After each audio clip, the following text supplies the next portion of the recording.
Hey BoLS fans, AdamHarry back again with another BoLS Retro Corner review. Today I have Codex Space Wolves from 2nd edition Warhammer 40k.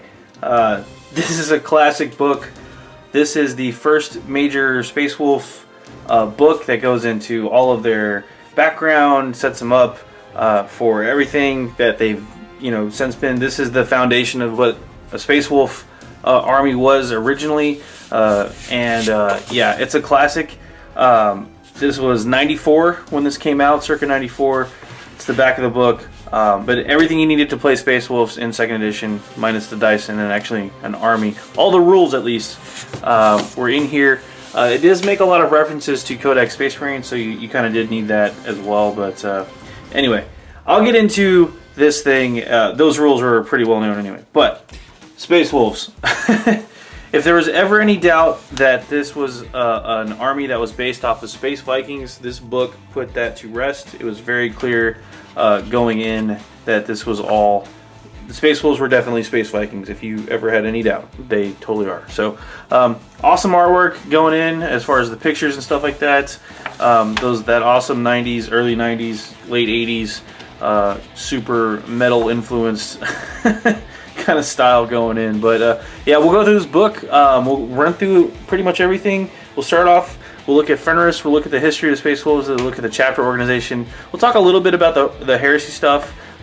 Since this book has come out, obviously a lot of that has been fleshed out and gone over in quite a bit of detail. So yeah, we'll take a look at how it's changed and what it's looked at, and then we'll go through some of the rules and the pictures and all that stuff. And also a special treat, they actually have a battle report in the book, and we'll take a look at how GW used to actually do all of their battle reports. So it's pretty cool stuff. So basically, again, this section on Fenris talks about the world. Originally, the planet Fenris was galactic north of the Eye of Terror. The planet itself has one massive continent on the North Pole, hence all the ice.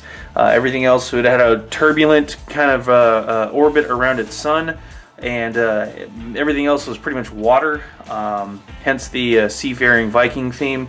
The Space Wolves, the tribes that lived on the main continent, they were seafaring. Parts of them were. There's scavengers, hunters, sailors, warriors, and it was a brutal life. There's tribes that fought, barbarian tribes, and that's where the Space Wolves came from. A lot of them had a lot of, right here it says in the tribes, the young learn loyalty to their clan and their leader as the highest virtue, and a lot of that spills into what it means to be a Space Wolf. So a lot of clan loyalty in the different tribes and stuff like that.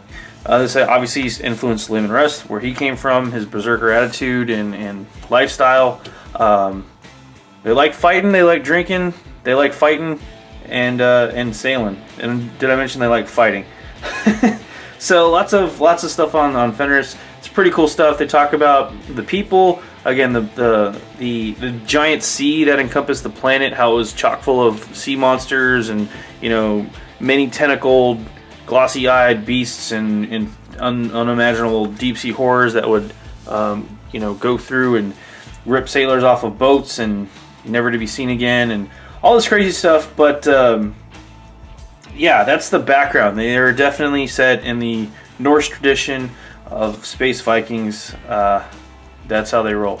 So moving on, we get into more of the history of the Space Wolves. Again, just talks about the Primarch, Great Crusade, all that fun stuff.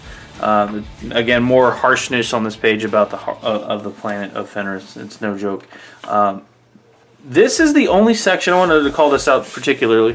This was the only section they talk about the feud with the Dark Angels and why it was such a big deal. I do know in the Angel of Death Codex that came out for 2nd edition 40k, that goes into more detail about the actual battle and what happened from the Dark Angels' point of view. But from the Space Wolves' point of view, it's very lean, very concise. They just don't like each other. There was a big fight. It looked like the Dark Angels left to go leave a flank open to go attack, and the Space Wolves ended up taking the brunt of the fight. So it was very there, and then Russ gets ticked off, and Johnson tracks him down. They get in a big fight. And then they don't talk about the punch that knocked him out, but they skip that because it's from the Space Wolf, and they have a big giant oral tradition that they keep up with. But it goes into the Horus Heresy. It talks about the the Thousand Suns fight on Prospero. They talk about all that. Codex Stardust. They talk about that. They also talk about the Space Wolves. Originally, when the second founding happened, they only got divided once because there wasn't a lot of Space Wolves to begin with, and we get into the 13 companies and how one of them was lost as well. So that's where we get into the chapter organization here. So here I have the chapter organization with more awesome art on the side here. Again, when the Codex Astartes came out, they did split one time. Those guys, the successor chapters for Space Wolves were called Wolf Brothers, and apparently they had some genetic instability or some issues, and the ill-fated Wolf Brothers were kind of written out of history. But the actual chapter, and this has been retconned and changed as time has gone on, but basically the way it works in the current fluff, at least, you know, the companies of the Great Wolf were each basically their own chapter, but it's not really talked about too much. But originally, the chapter organization, you had Logan Grimnar, who was the Great Wolf, and he ran all of the companies. Everybody kind of rolled up to him. He had his buddies, you know, Wolf Scouts, the Wolf Priest, Iron Priest, and Rune Priest. They all were there, and the chapter's dreadnoughts. And then you had a great company with the first great company through 12th great company that were each run by their own separate Wolf Lord, and they all worked together and rolled up. And again, later on we get that cool round table, and then the 13th Wolfen Company, which was absorbed, destroyed, missing in action in the Eye of Terror when the Space Wolves went to go chase the Chaos Traders back to the Eye. So that's what happened with that. So that's the chapter organization. They talk about the Space Wolf badges. They had the 12 remaining chapter kind of badges for everybody. So just a couple examples. They had the Sea Wolf, the Fire Wolf down here, Great Devourer, which is kind of funny if you think about it with the Tyranids and stuff. Anyway, Spirit Wolf, Iron Wolves, the Sun Wolves, all that fun stuff. So we go into the Space Wolf Warriors. It talks about the, you know, Wolf Lord has personal retinue guys and how the warriors and all that function. Talks about the Space Wolf Priests and how they are kind of a medicine and biomechanics, and they kind of like they're basically apothecaries from other roles, but at the same time are spiritual guiders of the chapter. This has also been retconned and changed. The Wolf Scouts originally were the young Space Marines, like any other chapter. They were the new initiates to the Space Wolves or the Space Marine chapter. If you look at it now, they represent all the old timers that kind of want to infiltrate and in the back line there and die. But originally they were young punks. I guess as time went on, they kind of decided that the blood claws were a better fit for the young punks of the chapter, the young pups, I guess I should say, of the chapter. And everything has changed since then. But I do like the Space Wolves for their natural progression of Bloodclaw to Grey Hunter to Longfang or Wolf Scout later in life. So that's pretty cool. So then we go, and then of course Dreadnoughts if you make it that far. So, and then we have the most famous Dreadnought of all coming up here soon. So we get right into a story / battle reports, which is really cool. This is from Andy Chambers and Jervis Johnson. They talk about the scenario. They talk about how they played. This wasn't a whole lot of points, but they played on an 8x4 table at the Games Workshop studio, and it took about 5 hours after both sides had deployed. So a 5-hour game, and I'll show you the points here in a second. It doesn't look like that much, but second edition was actually a slower game. On top of that,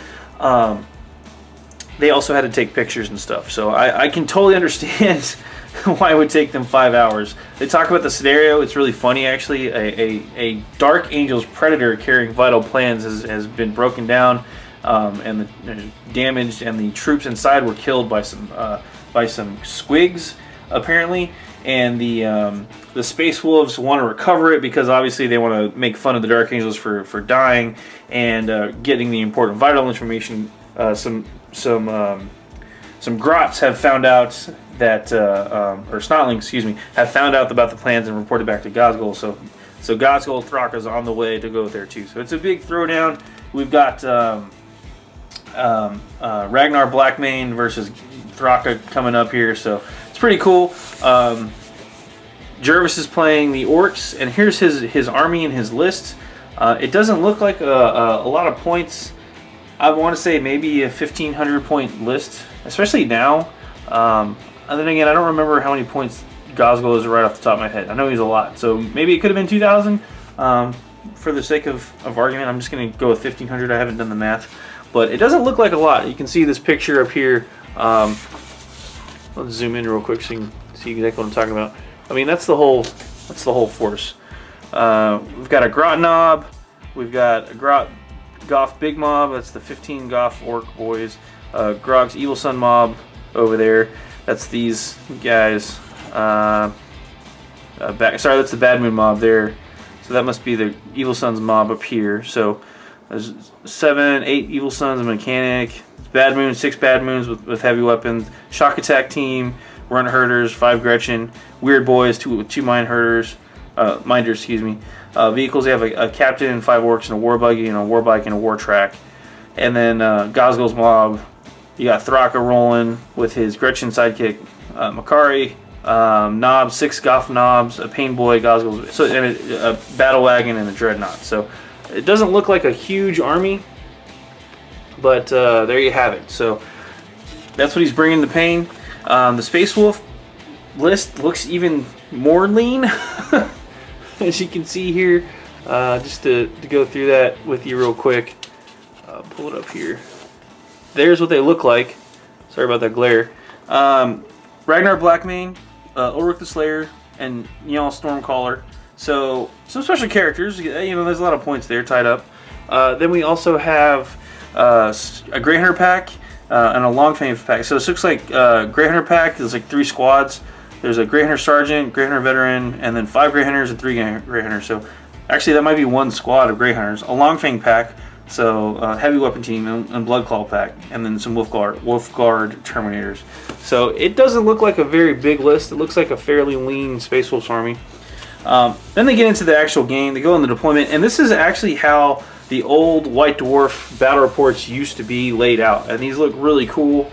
They were written in 2 different styles from what I remember as a kid reading them. One of them was just kind of a factual, like, narrative from the player point of view, like, hey, I decided to take this hill here, I moved up, I rolled some dice, I lost 2 guys, or whatever. This is actually written in more of a narrative story format, so that's why they took so long. They had to take notes. So for instance, just read this first paragraph. The orc attack begins as soon as the first pale light of dawn illuminated the horizon. Bellowing fearsome battle cries, the Goth big mob surged forward, supported on their left by the Grog and his evil sons. So you can see it probably took them a lot longer to write as well, but they're doing the whole story, and it's all, you know, diagrams and everything. Here's the Space Wolf line, here's the Orc line, and what it's going to look like. There's the Dark Angel Predator crashed out in there. And they talk about, too, their deployment and the setup of the game in general. Back here, they talk about how they prefer lots of terrain. This is right here. Each piece of terrain becomes important as position for when you can shoot. This becomes infinitely preferable to a game with little scenery where players cling to their baseline shooting at the enemy with heavy weapons. You can see where I'm going with that. For a long time, 40K has been a lot. The terrain really does help the game and the narrative play out. So we see that play out over and over again. More terrain is more better for the game, I think. I think it ends up playing more. And they talk about how they set up with a ton of terrain in the middle for maneuvering position and stuff like that.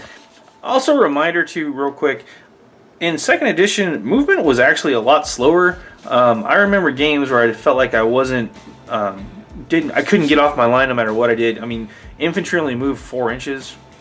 That was pretty much it. So, you know, minus assault moves. So it was a very slower, it was a slower paced game, and you just didn't move as much. So anything to encourage movement, I think, really helped out. So they go through the whole game. I'm not going to read it turn by turn, but Space Wolf turn 2. I think the orcs end up losing mostly, but it's kind of a bloody back and forth. It only goes to turn 3. So that's why I'm pretty sure something happens to Gosgol. I don't know in the paragraph from when it sounds like Nell blasts him with some wind. Gosgol's gonna get him, and then he disappears. So I don't know what actually happened, but yeah, they did talk about how it was kind of a shock that this giant force went around the flank, and they could have really turned the tide in the middle, but it was just, you know, it was a theory, so it didn't work out for the WOG, unfortunately. But yeah, but if for 5 hours you want to turn 3, second edition, again, even factoring in photos and taking notes, that's a long game. It's a long day game. So that's the roots of 40K battle reports. So that's what we used to work with, and that's quite a write-up as well. Sorry, folks, I'm not going to be doing any bat reps like that anytime soon. So that's why we do the video stuff, because it's just faster. So getting into the heavy metal portion. Again, this was all in color as well. So this book, I forgot to mention earlier on, it's split between black and white and full color. So they have full color pages, and then obviously this stuff. So but we get into the most famous dreadnought of all time, Bjorn the Fell-handed Space Wolf Dreadnought. One of the things I loved about this model as a kid also was this super sweet banner that he had, and they also recommend, you know, if you want to photocopy it and print it out, there you go. There's the 2-scale banner. But it's pretty cool. So, and you have the assault cannon and the lightning claw, and it's just a big hunk of metal dreadnought back in the day. Yeah, Space Wolves, go through all the different great companies, different paint schemes, all that fun stuff. We've seen these pictures a million times over the years. I do love this Longfang Sergeant with the power axe. That was actually a metal guy with a plastic arm, and the old school rocket launchers. Yeah, just didn't really appreciate these old school heavy metal paint jobs. Ragnar Blackmane, I just want to point out something real quick. He is blonde right now, so I want to zoom in. That's the Blackmane right there. It's a blonde mane, Ragnar Blondmane. That's what he's going to be called now. And then we have Ulrich the Slayer, and then the original Njal Stormcaller Rune Priest guy with his awesome YMCA pose that he's rocking there, that he taught to his Cyber Raven, also to do the Y from the YMCA. So that's what they look like. We have the Longfang squad. This is before they had their awesome split fire rule, but I do love the pelts. I love that going on. They had the blood claws down there as well, looking pretty groovy. Wolfguard. These were the elite guys that basically you never saw them not in Terminator armor, and it's kind of a pain in the butt, but we'll get to that. We will get to that. Wolfguard, Terminator armor down here. Space Wolves, again, just the different guys. They did have servitors, and they also had a couple other units that I want to point out. One big one in particular, which I will definitely get to shortly. But there you have it, Space Wolves in their full glory, all the different warrior cards. Frostfang, where was it? Runestaff of the Stormcaller, Pelt of the Wolf and all that fun stuff. Wolfenstone. So there you go. Space Wolf banners. They again, you can go ahead and permission to photocopy for personal use. Photocopy that page, print it out, color them with your crayons or paint, whatever. Space Wolf forces. They all had acute senses. This have allowed them to double initiative values and inches to spot things and stuff like that. So they could spot enemies up to 8 inches away. Is basically what that boiled down to. They also have hatred against 1,000 Suns. And so 1,000 Suns and Space Wolves had that feud going on. I think later on too, well, they don't talk about it in this book, but later editions, the Dark Angels thing too. They also have rapid fire. So, yep. Break tests, all that fun stuff. They talk about that. This is before, and they shall know no fear was really a thing, but they talk about how they rally and stuff like that. Blood Claws, Grey Hunters, Longfangs. The stats are pretty similar. You want to call a couple of things out real quick. Blood Claws started out weapon skill 5 and BS 3 and leadership 7. So they're standard Marine, strength toughness 4, 1 wound, all that fun stuff. Grey Hunters were still weapon skill 5, but were BS 4. So you got the extra bonus there. These again, they're the Young Bloods. Then Longfangs were weapon skill and ballistic skill 5. So these are the tough guys. So you can see the progression in ballistic skill. As they get older, the Space Wolves prefer to shoot. That's just what happens. You don't lose your eyesight apparently. You get better at shooting. Wolfguard were weapon skill 6 and BS 5. And then Wolf Scouts down there were basic Wolf Scouts were weapon skill 4, excuse me, in BS 3, and then they had toughness 3 because they were up and coming Marines and they didn't have the power armor as well. And then a Scout Wolf Sergeant was weapon skill 5 BS 4, so he was obviously better. The big Wolf Lord, the big baddie, the head of each one of the great companies here, weapon skill 7, ballistic skill 7, strength 5, tough 5 with 3 wounds and 3 attacks base. Pretty baller, and leadership 10. And again, any special rules about break test, rapid fire applied. Wolf Priests, all their fun rules. Rune, again, separate. Wolf Priests from Rune Priests, 2 separate things. Servitors function, they function as psychers for the Rune Priests. Wolf Priests function like chaplains / apothecaries. So they had servitors, and then the Iron Priest again. That was the tech priest, tech marine of the Space Wolves there. So they could repair stuff. It's where that awesome repair rule comes from. Some more awesome art. The Army, the Space Wolf Army. They just talk about this again. This second edition list building is a little bit different. That was a percentage-based system for the different squads and stuff like that. We'll get into the warrior list here in a second. We'll come back to the Terminator section here because there's a couple of stupid things I wanted to point out that still, thinking back, still make me angry.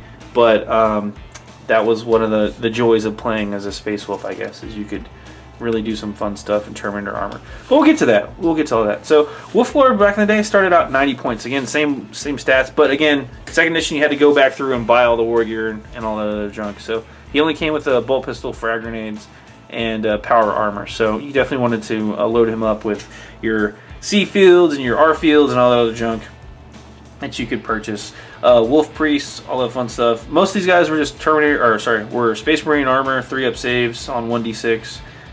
And this is back when weapon strength had a modifier 2 armor save and all that good stuff. So army selection, this is pretty standard stuff for second. 50% characters, up to 50%. Squads had to be 25% plus, and support units were 50%. So up to half of your points can be spent on support, but you had to have at least a quarter of it as squads or troops. So that's how that went. Wolf Guard, Champions. Then we get to Grey Hunter Pack, Blood Claw Pack. Grey Hunters were a 10-man squad that you bought for 316 points that came as is, and you can buy them individual upgrades and stuff like that. Blood Claw Pack was 260 points, and you got 10-man squads. Long Fang Pack was 157 points base and came with 5 Long Fangs, including a sergeant. So, and then you buy them weapons from the heavy weapons spot. Wolf Scouts were 95 points, and it was 4 Wolf Scouts and a sergeant. So that was a pretty good deal for back in the day. You could run a lot of Wolf Scouts. Then we get to one of the most hated units in 2nd edition 40k. I'm just going to take some time and we'll go through this as to why. But we have the classic Wolf Guard. You can have up to 20 Wolf Guard at 34 points per model base. Now the base model only got you a bolt pistol, bolt gun, frag grenades, and a power armor. However, any model may be given additional equipment chosen from the assault weapons, special weapons, or heavy weapons section of the wargear list. The entire Wolf Guard unit may replace its power armor and weapons for Terminator armor at a cost of 16 points per model. So doing the quick math on that, that's going to put them up to 50 points a model. So yeah, 50 points base with Terminator armor, and then you can select one Terminator weapon and one Terminator special weapon for each model. Again, for each model. So let's go check Terminator weapons. Just kind of zoom in right here. Terminator weapons. For each model, you can pick one of these.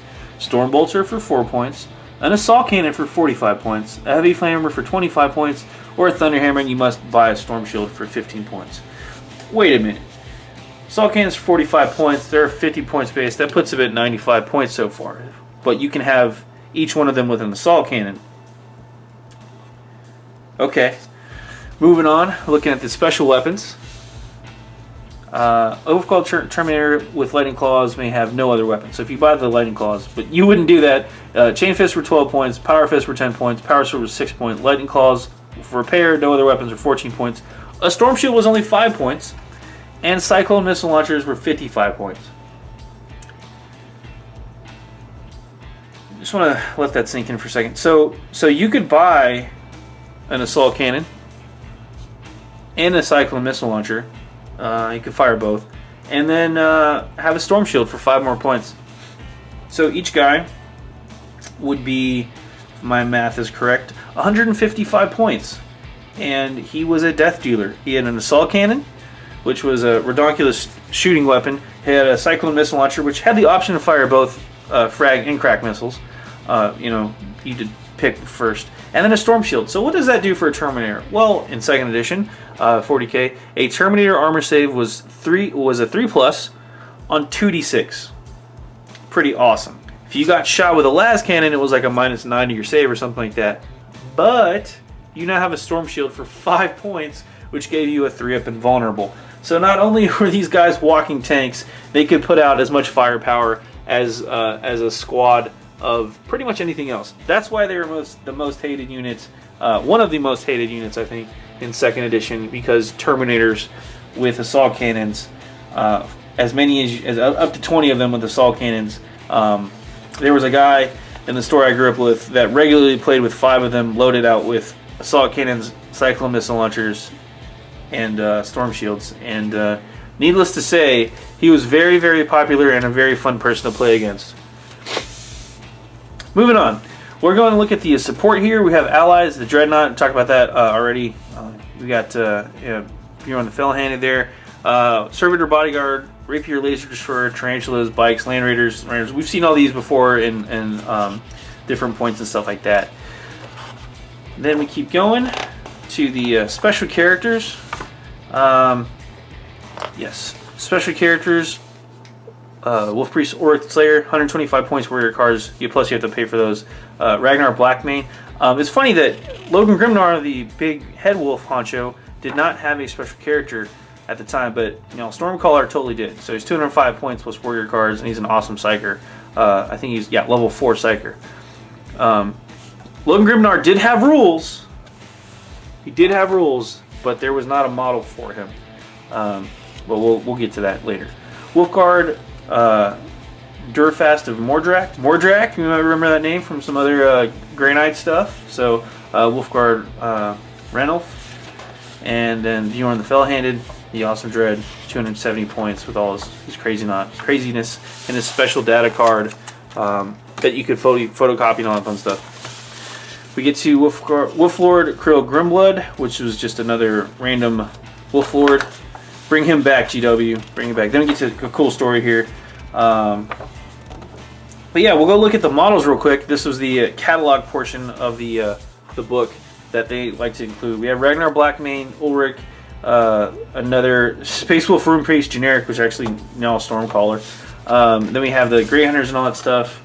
We have the Space Wolves Dreadnought, which you could use as Bjorn the Fell-Handed. All the different Iron Priests, all that stuff. Servitors, Riftguard. Long Fangs, boom. Long Fangs were included. I really like this model too with the axe. I thought that was a neat model. But Space Wolf, Space Marine Captains. Some of these were generic, but a couple of these did have the Wolf Talismans and stuff like that. Jump Pack Assault Troops. Again, if you're keeping up with me, there's no Logan Grimnar model at all. Cyclone Terminator, yeah. Cyclone. They don't have it build out, but you could totally do the Cyclone with the Assault Cannon and the Storm Shield. It was kind of annoying. Plastics, Space Marine. One of the things they don't talk about is, here we go. Space Marine Scouts. The Lehman Russ tank. You could actually ally that in, but that was later. But there's no Logan Grimnar big model, and yeah, I think the support troops, allies, you could take any Space Marine list, allies, Imperial Guard, Imperial Agents, Squats, Eldar, may not choose Avatar. So you could totally ally in stuff. But one of the most popular things to do was ally in a Lehman Russ, which was actually the tank, and have the BS4 Space Marine as the crew. But that's not in this book, that's later. So there you go, folks. That is the Space Wolf Codex 2nd edition retro corner review from BoLS. Hope you enjoyed it. Sorry about that glare. Our lighting situation shifted around a little bit. I was having trouble with that. But hope you enjoyed it. Space Wolves. Second edition made a huge impact on me playing the game. Just really hated those stupid Wolf Guard guys. To this day, I still inside have a grudge against them. But Space Wolves were definitely Space Vikings. I actually really do like their background and their history. I think they're actually one of the coolest chapters as far as just backstory and sheer crazy awesomeness that they have. But that doesn't mean that I like the Wolf Guard at all. So I'm leaving it at that. This is AdamHarry from BoLS signing off. Have a good one.